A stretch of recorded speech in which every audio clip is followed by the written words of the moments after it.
The following program contains views that are not those of WVTC, iNetworks Communications, their subsidiaries, affiliates, or financial supporters. Winning victory through Christ, WVTC Allsip Chicago, an iNetworks communication station.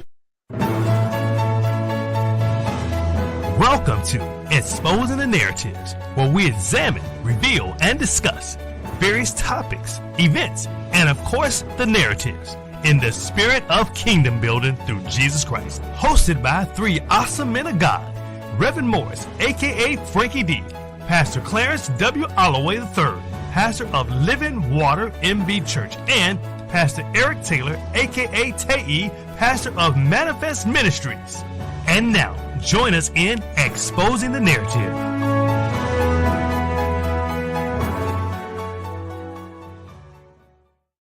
Hello, and welcome all of you back. Yeah, let's expose some narrative. Yeah. How you doing, boys, fellas? How you doing?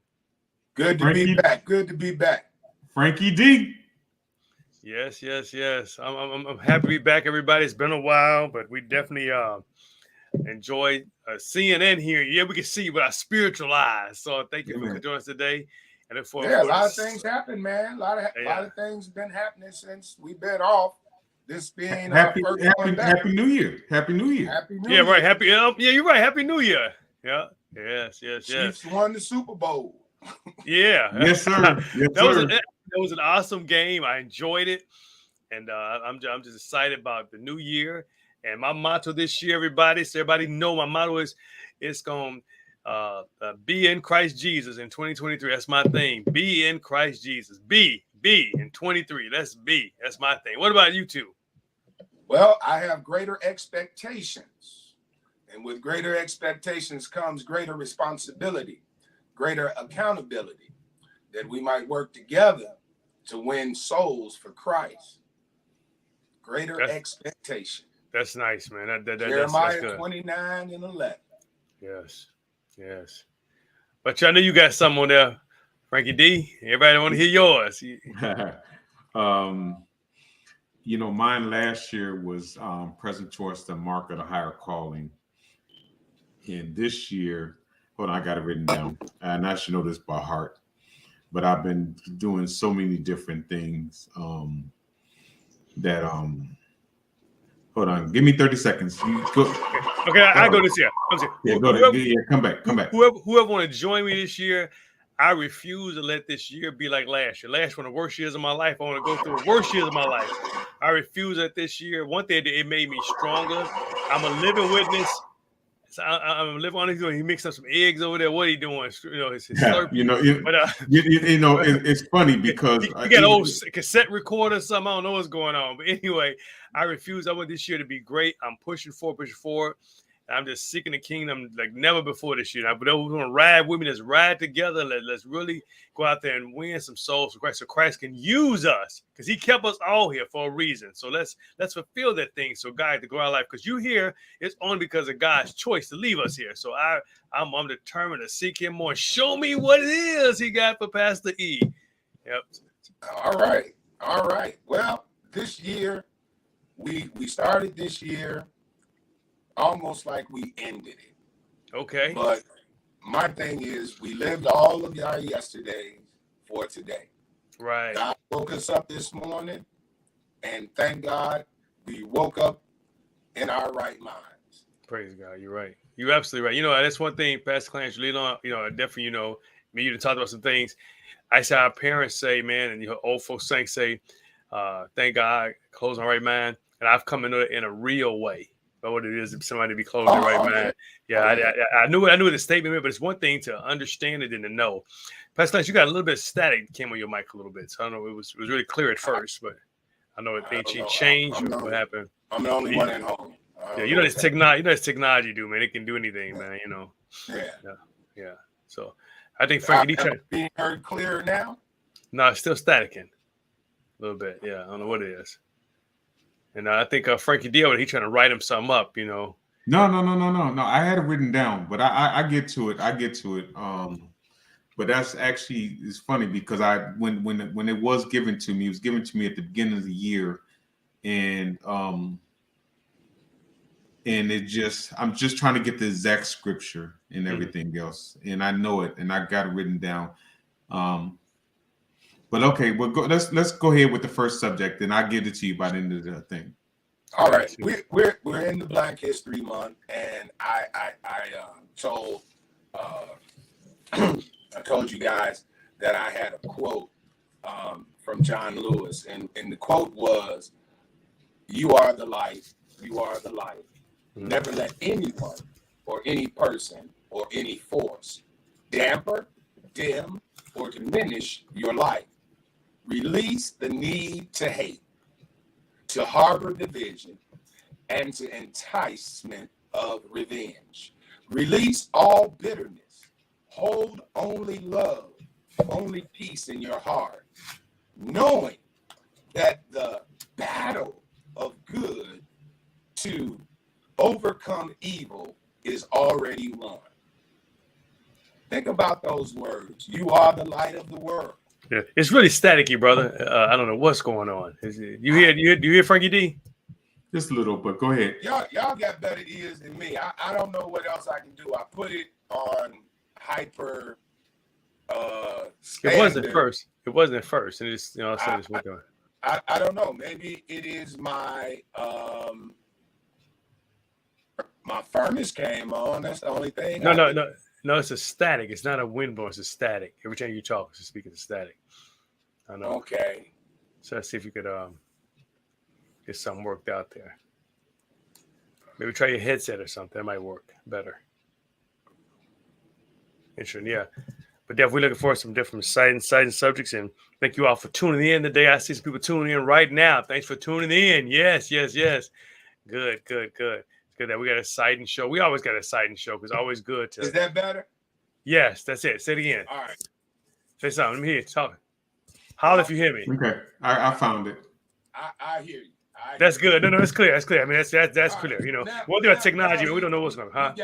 He got it. So let's go and see what you got, Frank. All right. Walking in the power of 2023. Okay. And that's coming from Luke 10, verse 19. Yeah. Behold, I give unto you power to tread on serpents and scorpions and over all the power of the enemy, and nothing shall by any means hurt you. All right. Mm-hmm. Okay. You talk about hurt. We have to talk about crime. Yeah.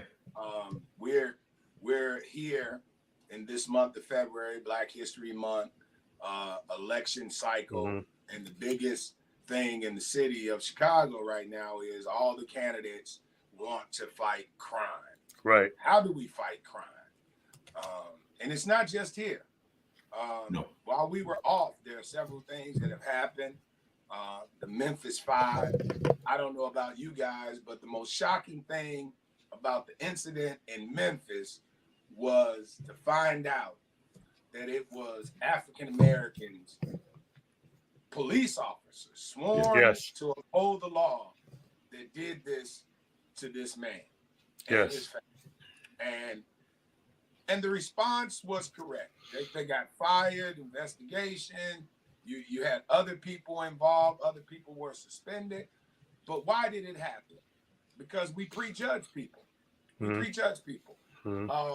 A friend of mine suggested to me that I get a dash cam because I'm confrontational. And I'm like, well, it all depends on how you come at me if I'm going to be confrontational. The most pleasant interaction that I had recently, we know in the past I've had some bad ones with law enforcement, was I was just daydreaming, driving, and I don't know if I rolled the stop sign or I just blew the stop sign, but as soon as he turned on the lights, I pulled over, had my stuff. He's like, okay, let me check your license. Check my license, insurance, everything came back okay. And he said, I'm not going to give you a ticket. You just drive safely, be careful. And I said, thank you. And went on my way. Now, how does that turn into a criminal act, who escalates the situation? All the videos that we see through the internet, social media about officers escalating the situation, or irritated drivers escalating the situation. Most things happen. The statistics came out by the FBI. It's 56% of those interactions. 56%. That's a high number. That's a very high number. You know, so we always look for solutions as we analyze the narrative of crime and violence. Well, it's almost as Jesus said, you know, the poor will be with you always. As long as we human and don't have the love for one another that we are supposed to display, you're going to have. But at what rate? And how do we turn it around? Right. Well, my thing about the whole entire scenario that happened that bothered me more than anything else, that during that whole entire process that lasted, I don't know how long it lasted, but there was not one person that sat here and said, hey, let's bag off this thing a little bit. We're being a little too aggressive. And I believe that some of them probably had kids. And so me as a father, I would look at that as that could be my child in those same circumstances. But nobody stepped in and said, hey, listen, let's bag off, calm down, let's stop this. Let's, hey, stop swinging, trying to break it up, get control. So they sat back and just joined in or watched. And to me, where is the humanity at? Where is it? And I get it. I understand that all cops, let's go ahead and say this right now. All police officers are not bad. It's the few that act outside of their sworn duty. Thank you. Their sworn duties that make it bad for everybody else. And to me, not one person from the medics to anybody came in and said, hey, stop, hey, calm down. He's under control. That he's crying out in the video, what did I do wrong? Something 2 yards from his home. Yeah, so something should have snapped in there. Okay, well, hold on. Let's de-escalate this. First off, my question is, how did they get so angry so fast? And I didn't see nothing on camera that showed that was warranted. And he only ran after they're trying to hurt him. So it bothered me because I me having a young boy, it just made my body cringe just to see that, because that could have easily been my son. You know, the thing is, it goes back to, they say the abuser becomes the abuser, and we take on this mentality of power and things we've seen, witnessed. And Black people sometimes it's so sad with us, people of color. We've experienced this over the years. We bring it to this generation. We become that we hated one time. We become those things. And I think, like I say, I feel that everybody should come out, because Black Lives Matter to me, who it is. I know the whole thing was because it matters here. I want to see the same force with this too. And it shows you how we as a people need to be talking more, bringing things to light more, and love each other more, because we've been conditioned. Sometimes we take things, we're oppressed. We become the oppressor ourselves at times. And it's so sad. That hurt me. That really works with you, Pastor Clarence. When I heard that, I said, "Oh my God, it was you guys." But I've experienced not to that level. When I was a kid, I spent some time Black officers who want to extra show their authority, extra to bow down to them because who they are. Not all of them, because I feel overall there's a lot of great police officers. My family have been police officers, so I feel that there are a great number of them. And it's sad you get these marks like this, but this should serve as a thing to all of them now. we need to value ourselves and look more. We still got to fight crime and do what to do, but we have to look at these are human beings we're approaching, and it's weird. You take some from the same situation sometime as a George Floyd, as this particular gentleman, people happen. A lot of them would react the exact same way. We forget that some of them forget they're humans. They begin like they're animals or something like that. Not their animals, they approach our animals. It's just sad. It's really sad. Well, if we go back to even the first video that ever went viral, and we were of that age when Rodney King and that video came out, and all the destruction that happened after that. Right. We've been desensitized to violent acts. McQuan McDonald shot 16 times. Desensitized, and how soon we forget that officer has been released. He was sentenced to 6 years. He didn't even do the whole 6 years. Right. He didn't even do a whole year. Yeah. No, he did over a year. He did about 2.5, 3 maybe. But he was released to a halfway house, and I haven't followed it any further. But the family received monetary, but there's a life that was lost. Yeah, there's no amount of money that can replace the child. There's no amount of money.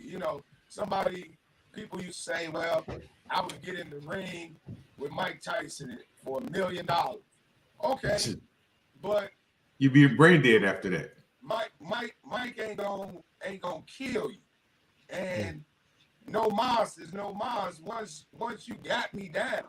But I'm gonna tell y'all something else, because my kids hear me watching all these video police encounters and stuff, and they're like, "Dad, why do you do that?" I just want to see what's the trigger point. Where did it go bad? Because if I'm being a human being, thank you for using that word. If I'm being human to you, be human to me. I can't be responsible because your coffee wasn't the way you wanted it this morning, and you happen to see me run a light, or a bad relationship, or something happened early. Anything that triggered you that day. I'm driving a car that reminds you of your ex. Yeah. Or your financial situation isn't what you want it to be, and you see me driving something nice, and you want to know, well, how can he afford that? Yeah. There's certain communities as a black man you go into aware of the situation. Yeah, absolutely. And if you don't believe me, take your car and drive out to Oak Brook. Drive out to Aurora and go to some of the exclusive neighborhoods and just drive around. Yeah. I guarantee you. Guarantee you what? What happened? You might get stopped. Barrington. And it becomes a fishing expedition. Yeah. Why are you here? That's true. That's true. And do you have any guns in the car? And the funniest thing is that when I was working security in a security car over 20-something years ago, one of the colleges up in Barrington, we had to go up there as a supervisor. They pulled me over in a security car, like I had did something wrong in a security car. I'm just like, I am in a uniform. I am, in a security car. Why are you pulling me over? We have an account at Barrington College or whatever. And why are you pulling me over? Well, we want to make sure that you was working for the company and the car wasn't stolen. Wow. And that's the thing. Was my car reported stolen? And then they take this approach that less than them. They take an approach that you're going to obey. I heard this one officer tell a motorist, "You're going to obey me." And that was the trigger. You're not going to dictate this stop. You're going to tell me. And you mentioned something earlier. Out of all those guys on the scene, no one took a humanitarian effort to say, "Hey, okay, that's enough. Stop. Let's get him some medical attention." Right. There was an incident. A superior officer. They're trying to put a guy. It's out there. They're trying to put a guy in the car, and one young officer, a woman, like pulled the sergeant. He turned around and choked her and said, "Don't ever touch me." How much adrenaline and rage is going through them? And then you got 6 or 7 police officers. Y'all can't cuff one person. What? Maybe y'all need to go back and get some training. Yeah, but not. But that young man was small, and I understand you can be strong and everything else. It should not take no more than 2 people to, if not 3, to sit here and get that young man under control, in a respectful manner. That's what we say. But I've seen a school teacher, a video I watched of a school teacher. She was parked. The guy came up on her, the officer. She couldn't have been no more than 125 pounds, dripping wet. He couldn't do nothing with her. Nothing. He couldn't get cuffs on her or nothing. What type of training? Yeah. I seen him shoot a guy with the taser. And he took off. Yeah. He took off. He snatched the things off, took off, ran, jumped in his car, and took off. And the comments later was he was terrified for his life because he was like, I was just walking. I was just walking. The police was not called on me.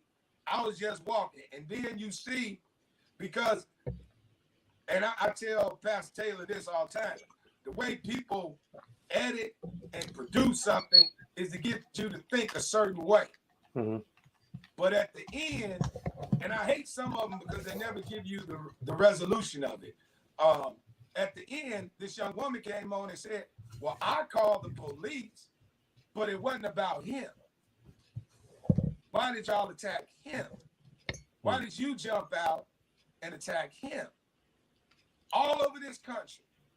But there are certain counties, and it was a video, certain counties in certain states that it happens more frequently than others. So where's the federal government?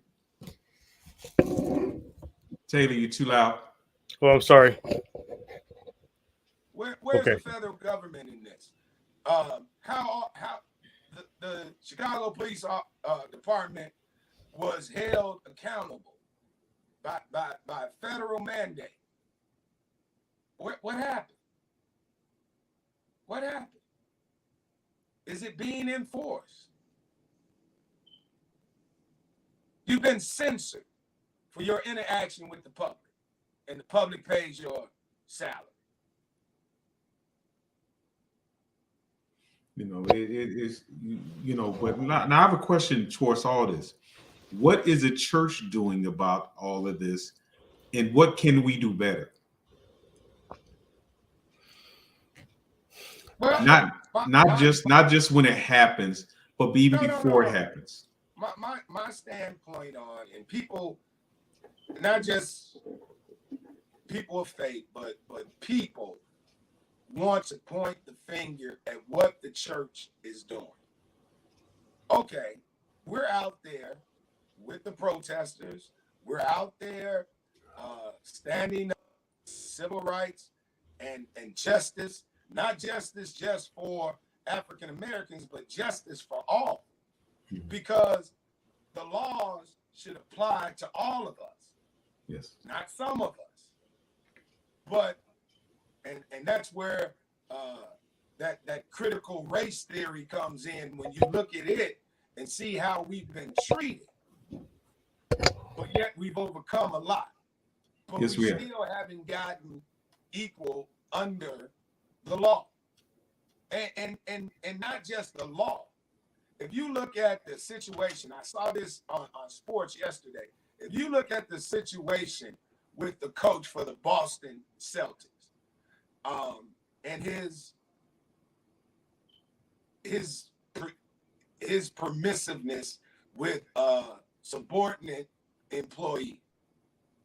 Not only was his reputation tarnished, but his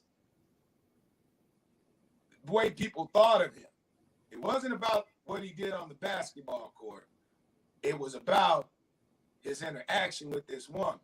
And the Boston Celtics took it public. Is he the only one? Because when I was watching the sportscasters yesterday, they all said there have been numerous incidents with Caucasian executives.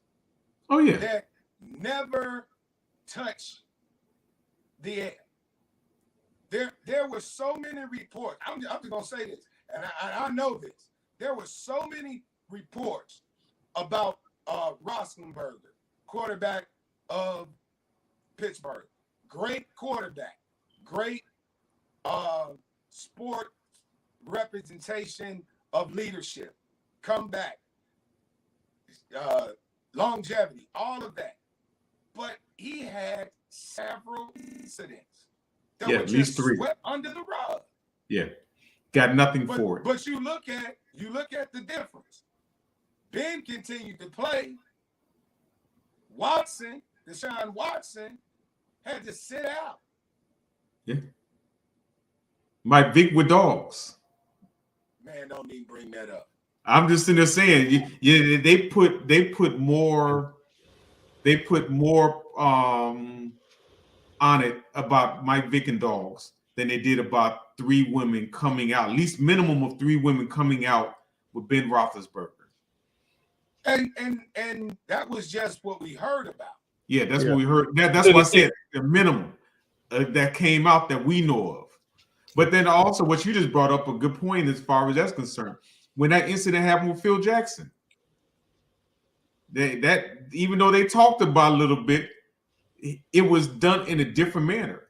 Yeah, but since we know that, we have to, as a people, we have to those who can. I want to go back rest a bit. We have to strategically try to move different. As you say about the churches, Pastor Hans, one thing I say, I definitely commend you. You one person, you get out there. You're very you live a life example of stuff you talk about. But all pastors not doing it, and that's people when they comment on stuff like the church is doing because they've witnessed pastors they're not doing that. A lot of pastors, just like the human beings, they concern on Sunday morning. They concern what message they're gonna bring. They concern the community. There's a lot of pastors can tell you nobody's name on the block their church is on, or so. That's true. You're one of those people like that, but that's not.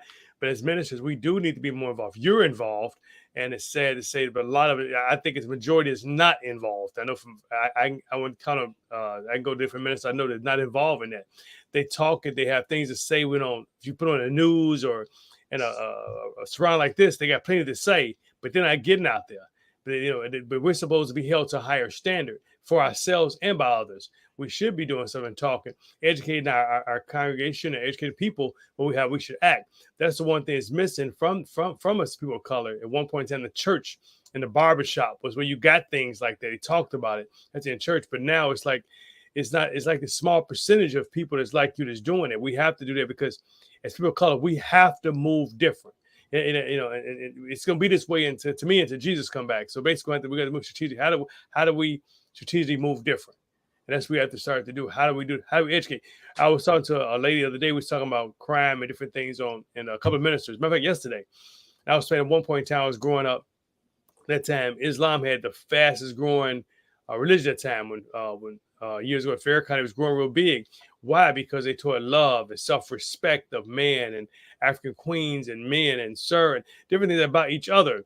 And that kind of won a lot of people's attention.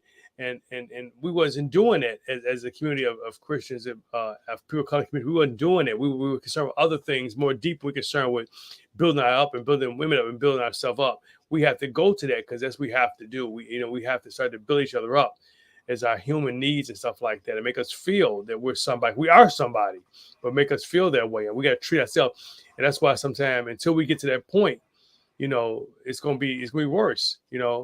because we treat each other sometimes like dogs. You know, and you know something, Pastor Dr. Holloway, you brought up a great point as far as that we put so much pressure on the church. What are we doing? What is the church doing?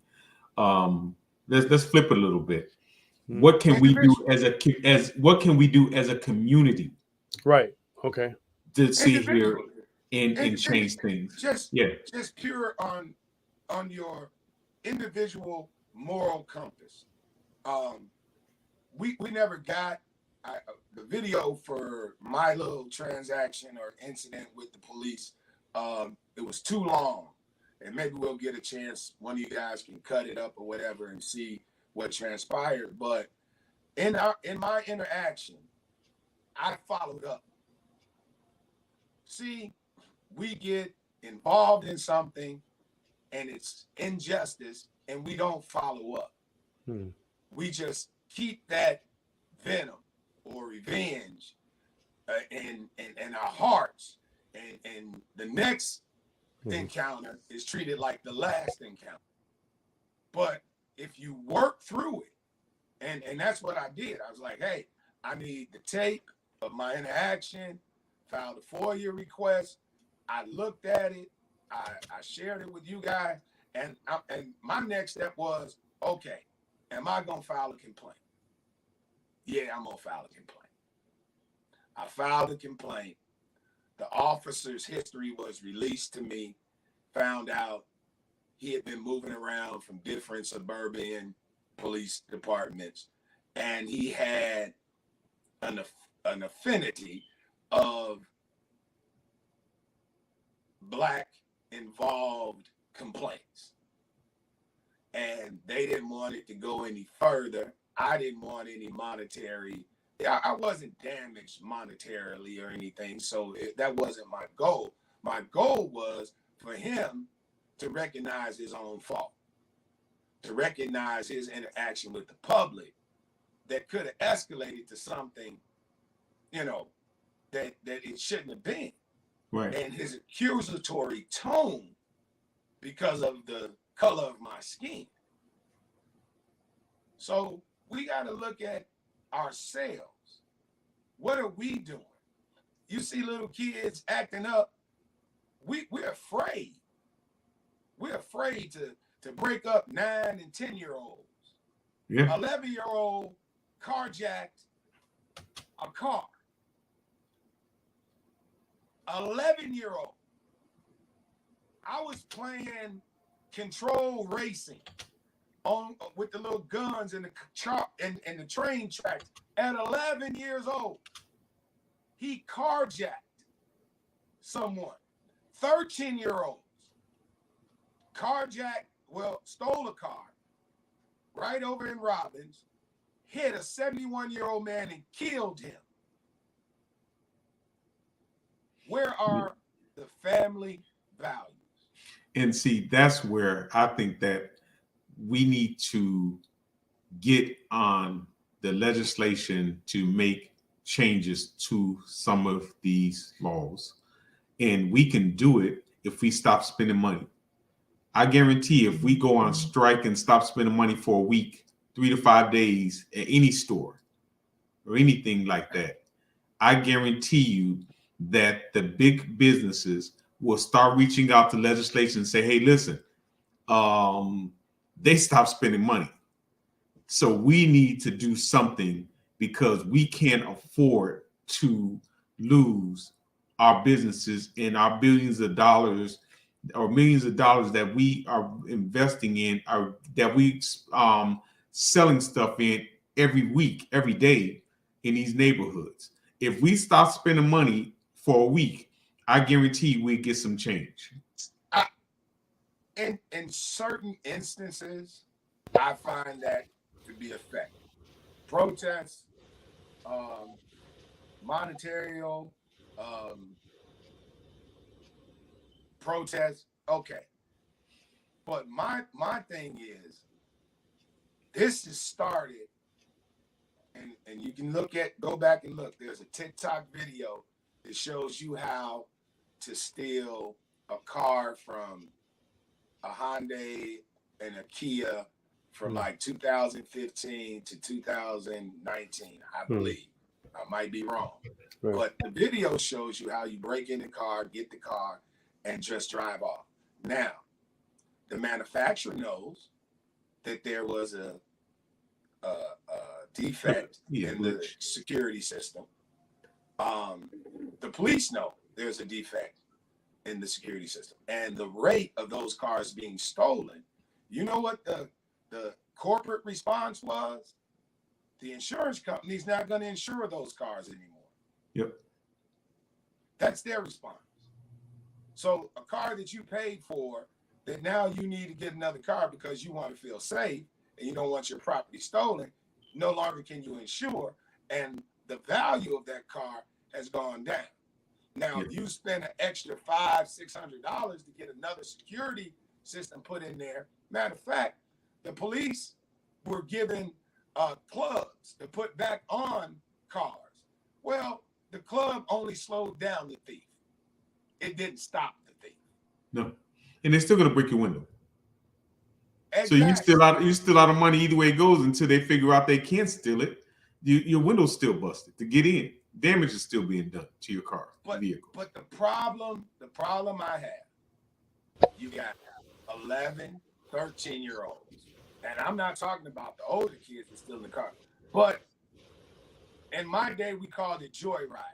Yeah. But now you steal cars to commit other crimes, so you won't get caught. But you're stealing these cars. If you're not committing another crime, if you're not joyriding, you're taking these cars somewhere and getting paid for them.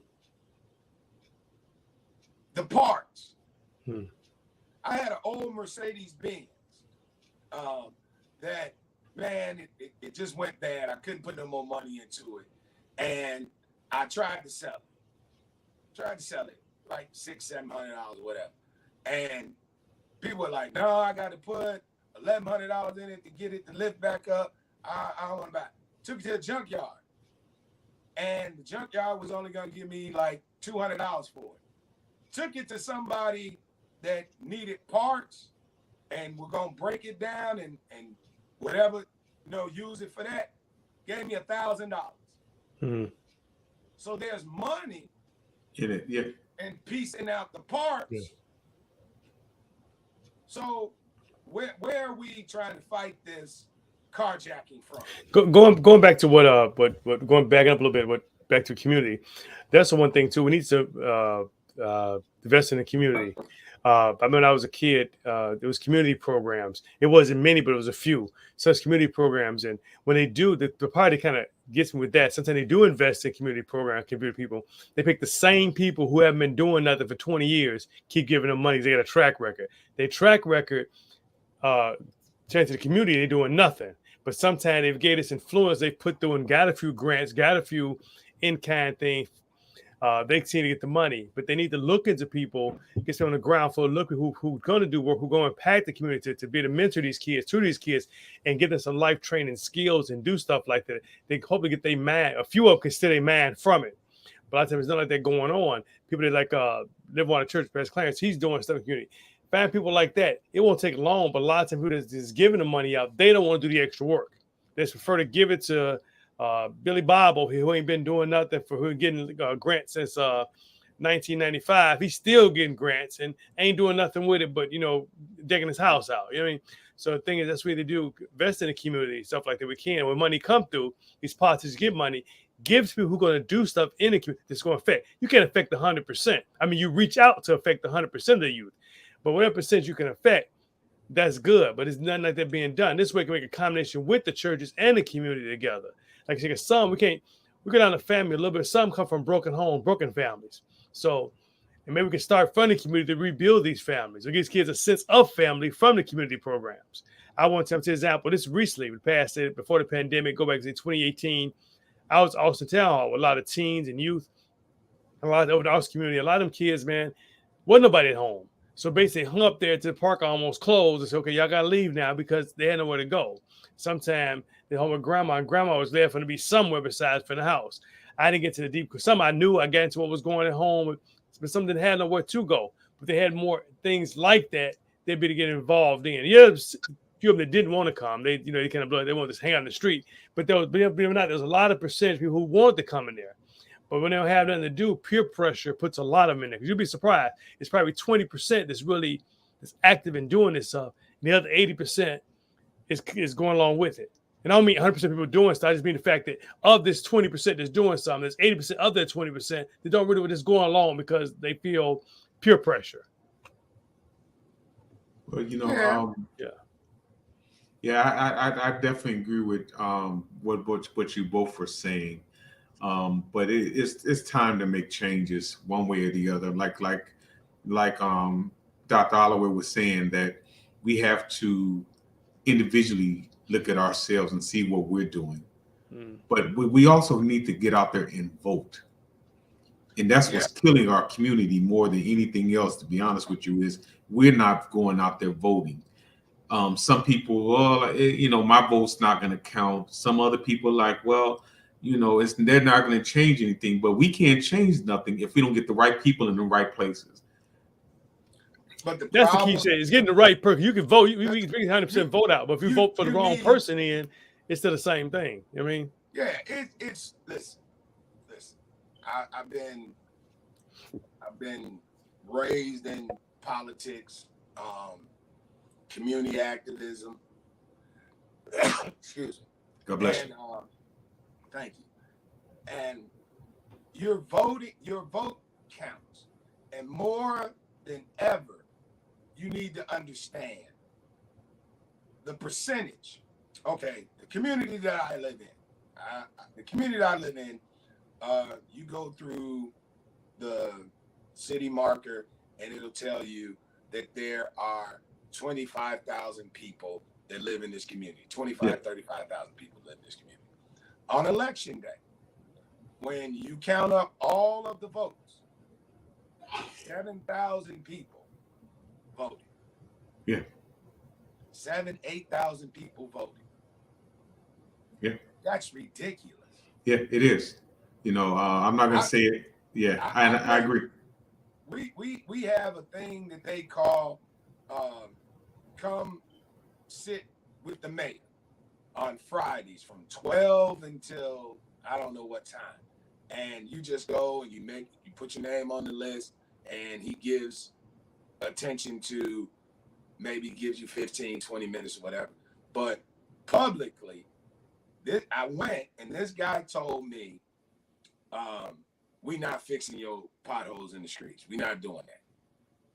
But you put new sidewalks in. You put plate readers in because of crime. So now every time I leave out or coming in to my community, you read my plate. So what's more important? Services? Because these streets aren't getting any better. Plate readers? Because you're still not stopping crime. What? You as a leader of a community, your priorities have to be set toward the people. Yeah. And the only time your priorities are set toward the people is in an election year. Yeah. And even still then, that's still, and you brought up a phenomenal point. I'm not going to say the name of the town, but I know the mayor of one town. There's a little over 8,000 people in a whole entire town and community. He won his election by getting 1,200 votes. The next person only got 700 votes. So you're talking about almost 9,000 people registered to vote, and he wins the election by only 1,200 votes. Well, let me go back. It was 7,000 or 8,000 votes casted. The registered number of voters in the township were 23,000, but only 2 to 1, only 7,000 voted. So if there could have been a more push toward voting, a third party candidate could have came in and won. Yeah. Given the right platform. Okay, good point. Here the thing is, it has to be a lot of times. There's one time I felt I voted because I vote every year because since I was a kid, because I know what the struggle. My household was a struggle. They couldn't vote once, so I got to research somebody to vote for. But the thing is, I've had friends at the time, they gave a vote years ago, or they say, why? Who's out there? Nobody's out there doing nothing.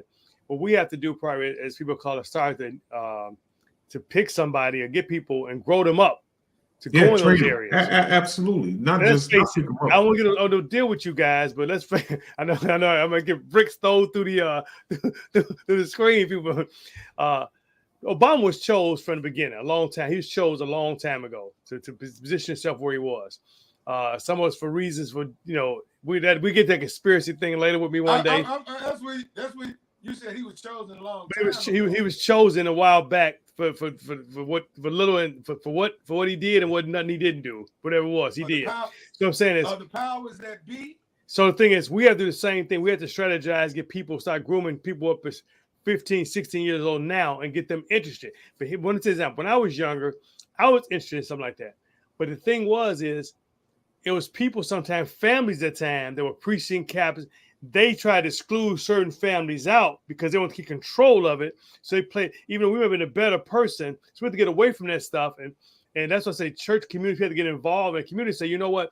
If you're grooming this person, a better person for, let's continue to groom little Mike and little Lisa to become that person one day. Let these people control this thing. So that's what happens. It's not a lot of selection there to do anything. So in my growing up and just observing, from elementary school to college, I went to school with certain aldermen's kids, certain precinct captains' nephews, Alderman Vidoliak's, I believe it was his sibling's child, and it's like it's in the line of family business. There's a young lady on the west side. Her father was Mayor Daley's right hand. Her brother had an automatic seat. Now she's holding an automatic seat. It's based on that, but I want to get back to non-conspiracy that Obama was chosen. If we're I say this, we can wait for the subject of crime. Don't go too far. That's why I say do it another time. We started crime. Why is crime community? Don't let it go. Don't dig too far there because it's just too deep. We're going for the subject matter. That's why I say I want to get in there right now, but I can bring it up and that way I'll be prepared. And I might make some people look at JFK. You ought to be prepared to defend it. Huh? You make a statement. You ought to be prepared to defend it. Okay, I'm hard to hear you. Say it again, because I may be at the gym. You made a statement. I'm saying curiosity, and you should be prepared to defend it. No, let me back it up. What I'll do, we can do another show, guys. I'll show you some things. It might blow you away. Maybe like the JFK experience. There's a lot of things go behind the scenes, and one of the things I do. I knew you was conspiracy theory. I always look at things very deeply and look at stuff from behind the scenes. What happens? I'm always vocal about it. So the thing is that I look at stuff like that, and I look at the actual things. And it's a lot of, and I can show you from back mistakes. So people that's been in the office, things they say, things they do. It's a lot of things going on. Let's face it. Jesus had an agenda. You know what I mean? He came in. Jesus had an agenda. Okay, he did. Jesus had an agenda. Came in by his father. Right. Jesus had an agenda. Jesus did absolutely nothing for what the Father said. That was the agenda. No matter what they said, there's things, their agenda. The Pharisees had agenda. So what I'm saying is there's agenda all across. I'm trying to wrap my mind around this. But let's go to crime. Let's get back to crime. People want to hear about crime. Okay. We talked about the community crime. Frankie D related to community. We got on that. Let's get back to crime. What do we do? Like once, that's an example. I seen a place in Philadelphia. It was a month or so ago, or a month and a half ago. Got a video. They got an armed guard walking around there. You know what I mean? Well, here's something. Let's play the video, then we can go ahead. That way they can see exactly what we're about to start talking about. So, right, exactly. Hey, cool. y'all got y'all popcorn ready to go because we're about to play a little short video. Here we go. I'm going through my book. All right. All right, we got a question for you. Would this make you feel safe? Take a look. A security guard armed with a semi-automatic weapon. It's happening at a North Philly gas station. The owner coming up with the idea to scare off criminals.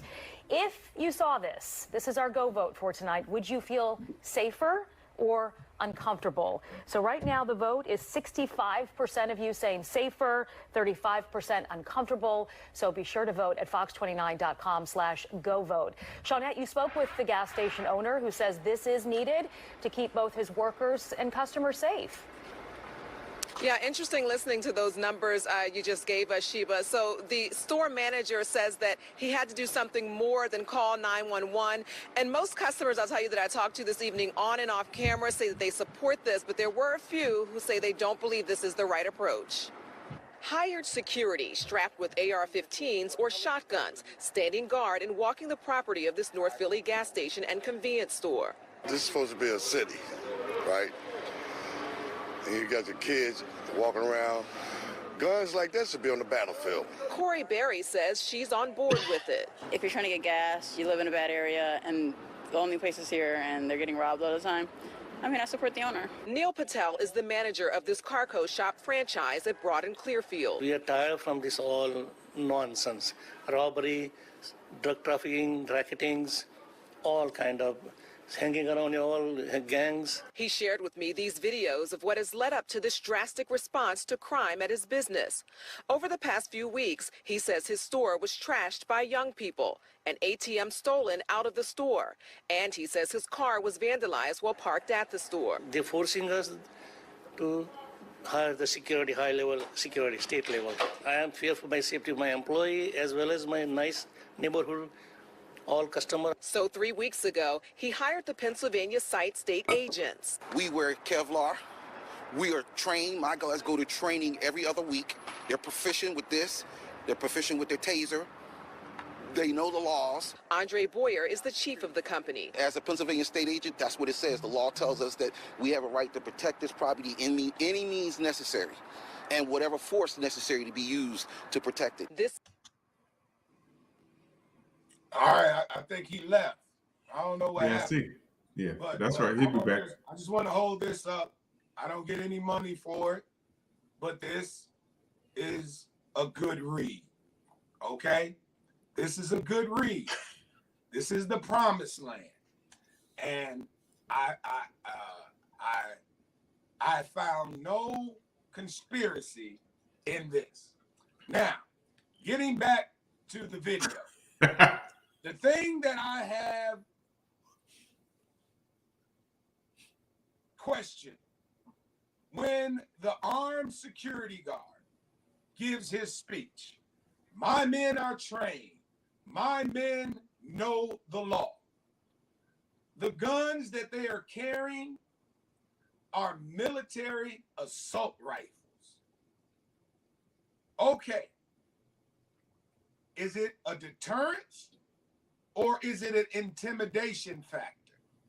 And now that gas station in a poor community, all the price is going up because now I got to pay 4 or 5, 6 or 7, 24 hours or whatever the hours of the station is to patrol my gas station. You're not going to get armed security in Philadelphia, probably not under $25 an hour. So the price of gas is going to be higher at that station. A slushie going to be higher at that station. Yeah. Okay. Okay. Okay. Me, honestly, if I lived in a community like that, I'd want to pay the extra price because I want to feel certain points. Like you go to different restaurants, different hotels. You don't have it to pay. So what you gonna do? I mean, you stuck up and it's something they do target people like that. So I mean, I'd rather pay a little extra pennies or a percentage on it to be safe. I would. And here the thing is, what's better from the close up? You've had places in Chicago, Aldi's and different grocery stores have closed up. I went to community. I had a family member in the community. there's no grocery stores. They had to drive. I don't know how far is the grocery store. I'm thank God I'm blessed. I can walk to about 5 grocery stores from major grocery stores within walking distance. Most people can't do that. And I feel people that live in communities like that because they don't have that. A lot of times they shut down because of okay. I'm talking about the closest one to a couple people I know is like 2 miles. That's a lot to walk 2 miles to a grocery store, man. And so the thing is, I'm saying is that and a lot of them have you know, south side, west side, they've closed up. And a lot of times this one owner said he just couldn't take it. He said he don't want to say thefts come from inside. He just said it's nice, but he said inside and outside from the thefts and stuff. Okay. Just can't keep up. So and then mainly it's people some people were afraid coming and getting mugged and robbed in the parking lot. So what do you do? Explain this to me. Okay, they made a big deal about Whole Foods going into the Inglewood community on 63rd Austin. They're closed. Mm-hmm. Why did Whole Foods, Jeff Bezos, because he bought Whole Foods, why did he close it in a community where they built it and they maintained it, but they chose to close it down and it's a food desert? Now you don't know behind the scenes what go on. Oh, I mean, so basically, what they said publicly. Okay, you said it publicly, but here's the thing: business to make money, and Whole Foods was not making the money in that community per capita as they would have on the Gold Coast. Okay, where I tell you, it's still open. Just to share, for the last few months, I've been involved in retail since maybe October. And it's one thing, your perception on what you think and being behind the scenes will go on. There's a lot of things that go on behind the scenes with retail, with stores, the things that you have a clue of what go on, from the theft to things that go on behind the scenes. It's just sometimes, oh my God, you can't believe it. Seeing the numbers, seeing what happened behind the scenes. So I could say the numbers can be really large behind the scenes, and not just hard to pay. You got to pay staff, you got to pay this and this. It gets unbearable. Yes, you see merchandise, people people lined up in stores, always crowded, but also you look at your employees and you got to pay that. You got to get the product, and then stuff being stolen. It's a lot, and your profit margin is almost nothing. And that's enough for a fact. Now dealing with retail now for the past 5 months. I understand your point, but I'm saying what was reported about this particular Whole Foods in Inglewood, and it closed. And you want to talk about people walking? I can go. But they say about money. They said it wasn't making the money. It wasn't. Mr. Conspiracy Theory. Yeah. I can go back to when the Bulls won their first world championship. Yes. There used to be a grocery store on Cicero and West, I think it's about West End, before you get to Lake Street. It was called Buddy Bear. Buddy Bear. They tore that store up. Yeah. And to this day, it's still a vacant lot. Yes. You know, and to both of y'all points, we sometimes could be our worst enemies because we go and tear up the stores in our neighborhood, our own stuff in our own neighborhoods. And then they wonder why it is. The theater not on Holman and Roosevelt no more. We go to the movies. Yeah, Magic Johnson went there, and I kind of know the inside behind that too. There's a lot of things with that. Well, Yeah, you know something. We just have to get a show just on conspiracy theories with Dr. Chayi. But we're gonna have to. But we're coming down to our last couple minutes. Oh, I've enjoyed. I'm gonna tell you, fellas, man. I'm so happy to be back with you guys, man. It really brightened my day today, man. Being with you guys. Hope you have TV. Our listener audience and viewers have enjoyed it. Yes, we are back. We're just like Michael Jordan. We are back, but we're gonna win a championship. We're gonna win a championship. I ain't never went nowhere. I'm still on the wall. Amen. Praise God. Hey, well, we hope you all enjoyed this broadcast, exposing the narrative with Frankie D and KE. Yeah. CW. All right, we love you all. And like I said, get ready for next week when we come back with another hot subject and a hot topic. And we love you all, and we'll see you all later. Yeah, love you all. Be blessed, and be safe out there. Views made on the preceding program are not those of WVTC Radio, iNetworks Communications, or their financial supporters.